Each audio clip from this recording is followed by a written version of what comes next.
Magandang araw mga kaibigan. Nakikiramay po ako sa mga kababayan natin na nasalanta ng bagyo.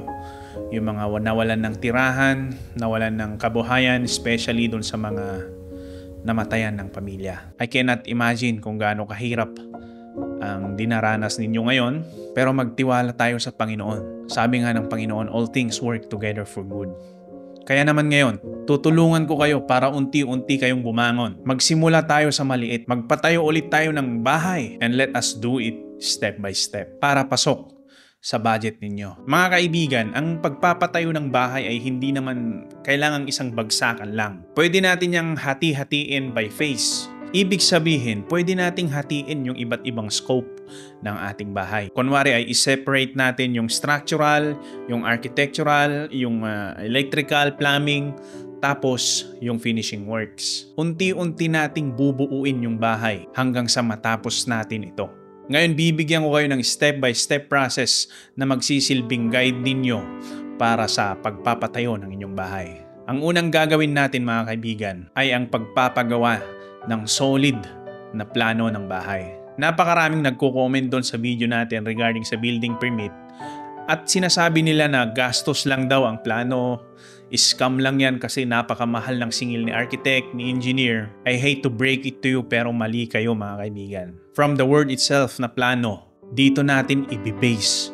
Dito natin ilalagay lahat ng gusto nating mangyari sa bahay natin. At ang mga plano na to ay napaka-importante sa batas natin. Kagaya na lamang kung mag-a-apply tayo ng mga permits, kailangan nating mag-provide ng mga drawings, ng mga specifications na galing sa ating mga professionals. At kung hindi tayo makakapag-provide at nagtayo tayo ng bahay, mamumulta tayo tapos pwede rin nilang ipagiba yung bahay, patanggal dun sa area kasi illegally built. Huwag po nating isawalang bahala ang plano. Ang purpose po nito ay para siguraduhin na matibay ang bahay, nandun lahat ng mga kwarto na gusto nyong ipalagay, nandun yung mga finishing na gusto nyong ipalagay, at sinisigurado rin ito na nasa standard yung plano ng bahay ninyo. At ang pinaka-importante ay sumusunod tayo sa batas. Ngayon na may plano ka na, ang susunod na dyan ay site preparation.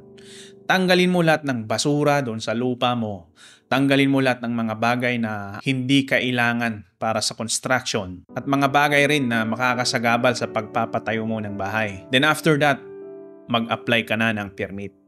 Dito na ngayon papasok yung building permit. Yes mga kaibigan, napakaraming requirements ng building permit. May video na tayo regarding sa building permit. Ilalagay ko na lang yung link ng ating video sa description sa baba. Pero ang tip ko sa inyo, pag meron na kayong plano at wala pa kayong pera, wag muna kayong mag-apply ng permit.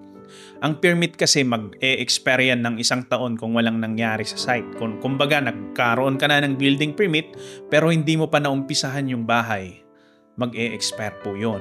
Kaya mabuti na tapusin nyo tong video natin para makita ninyo kung saan kayo pwede nang mag-apply ng building permit. Hahatiin natin yung bahay ninyo sa 8 steps. Ang pinakaunang step ay yung site preparation and permits. 3 to 5% yan ng kabuuang budget ng isang bahay. At kapag kayo ay nakapag-ipon na, pwede na nating ituloy sa foundation and structural works. Yes, uunahin natin yung foundation at structural works niya mga kaibigan. Ito yung footing, yung column, yung beam, yung slab. At mga kaibigan, ito ang isa sa pinakamabigat kasi dapat ang structural works at foundation works, hindi yan dapat tinitipid.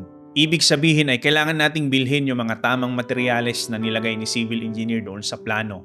At hindi natin ito pwedeng bawasan dahil maaapektuhan ang structural integrity ng ating bahay. Ang foundation and structural works ay 20 to 25% ng kabuuang project cost. Ngayon sa paglipas ng panahon at nakapag-ipon-ipon ka na ulit, pwede na nating i-proceed sa roofing works.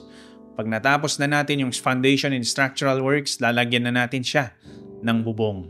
Lalagyan natin siya ng simpleng trusses, purlins, roofing sheets, at gutters. Pwede muna tayong bumili ng mga galvanized iron sheet or yung mga pre-painted na roofing sheet. Huwag muna yung mga rib type na long span kasi medyo mahal yon. At ang roofing system ng isang bahay ay nagkakahalaga ng 8 to 12% ng kabuuang project cost. Ngayon na meron ka ng bubong, meron ka ng poste, beams, foundations, pwede na tayong tumuloy sa masonry works. Ang masonry works mga kaibigan, pwede nating hatiin yan kung kulang tayo sa budget. Unahin natin yung stereo walls kung kinakailangan o yung mga pader na sa palibot ng ating bahay. At yung mga pader naman na kailangang ilagay doon sa loob, pwedeng lagyan muna natin siya ng plywood kung wala pa talagang budget. At kung may pera ka na, doon mo na lang gagawin yung mga interior walls hanggang sa makumpleto yung nakalagay sa plano. Ang masonry works mga kaibigan ay umaabot sa 15 to 20% ng kabuuang project cost. Ngayon guys, habang ginagawa yung mga pader natin, pwede na nating isabay yung electrical and plumbing works. Yung mga tubo natin para sa CR, mga tubo natin para sa kitchen, yung mga conduits natin pwede na nating isabay.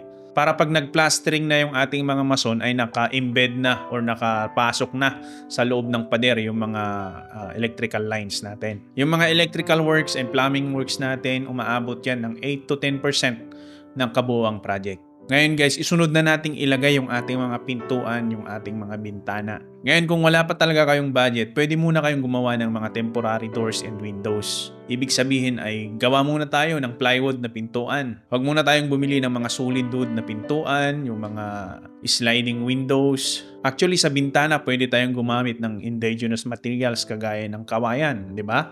At pag nakapag-ipon ka na ulit, doon ka na lang bumili ng solid wood na pintuan, yung mga sliding windows natin, at umaabot sa 5 to 8% ang doors and windows ng kabuuang project. Ngayon guys, sa point na to na meron na kayong windows, meron na kayong pintuan, may pader, may bubong na kayo, pwede na kayong mag-apply for occupancy permit. Huwag nyo po munang gamitin yung bahay kung wala pa kayong occupancy permit dahil mamumulta kayo. Ang gawin nyo, mag-apply kayo ng occupancy permit at pag na-approve na, doon nyo lang pwedeng gamitin yung bahay. May i-inspect po kasi yung bahay bago nyo siya pwedeng tirhan. Titignan po ng government natin kung safe yung pagkakagawa. Ngayon guys, ang susunod naman na step ay yung finishing works. Dito na ngayon papasok yung mga tiles sa ating floorings, yung mga finishes ng ating pader na gusto nating ilagay, pati yung ceiling works at yung mga iba't ibang finishing na gusto nyong ilagay sa bahay ninyo. At malaki po ang magiging variance ng trabahong ito kasi nakadepende po ang presyo ng finishing works sa gusto nyong mangyari doon sa bahay ninyo mismo. Kung basic finish lang ang gusto nyo para sa bahay nyo, mumurahin na tiles sa flooring, yung pader natin, skim coat and paint lang, mas makakatipid kayo. Pero kung ang gusto nyo naman ay elegante, ibang usapan na yun. Medyo mataas na yung presyo niya per square meter, no? Pero nakadepende pa rin naman sa inyo yan kasi hindi naman masama ang mangarap, mga kaibigan. Kung kaya ninyong gawin, if God blesses you more, then it's okay. Ang finishing works ay aabot ng 20 to 25% ng kabuuang project cost. At ang panghuling step ng ating bahay ay yung miscellaneous works, yung landscaping or yung outdoor works. Dito na ngayon papasok yung mga gusto nyong ilagay sa bakuran ninyo. Yung planter boxes, yung mga exterior lights, decorative grasses, lahat-lahat. At kadalasan aabot lang to ng 3 to 5% of the project cost. Hindi po madali ang pagpapatayo ng bahay. Kaya ang sinasabi ko sa inyo ay gawin natin step by step. Magtiwala tayo sa ating mga engineers, sa ating mga architects. Huwag tayong manghinayang sa bayad ng ating mga professionals. Hindi po nila kasalanan na sila ay nakapag-aral.